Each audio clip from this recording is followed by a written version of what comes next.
right, the last thing that we're going to look at in section 10.6 is just some other different types of annuities and retirement saving options.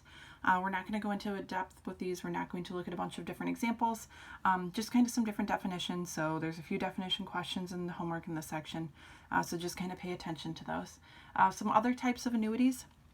A variable annuity is an annuity that is invested in stocks, bonds, mutual funds, or other investments that do not provide a guaranteed interest rate.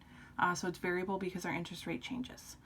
An immediate annuity is an annuity that is established with a lump sum of money for the purpose of providing the investor with regularly, usually monthly payments for the rest of the investor's life.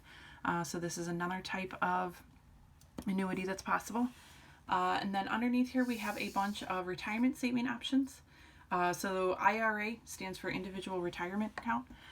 So a traditional IRA is an IRA into which pre-tax money is invested, meaning that any money invested into a traditional IRA is not subject to income taxes.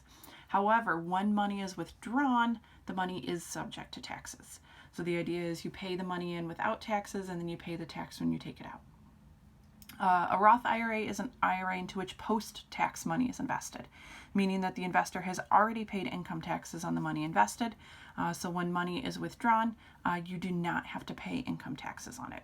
So depending on the type of savings that you're doing, how much money you have now compared to how much money you want to have to pay back on the loan, it could be to your benefit to take out a traditional or a Roth IRA based on each individual case.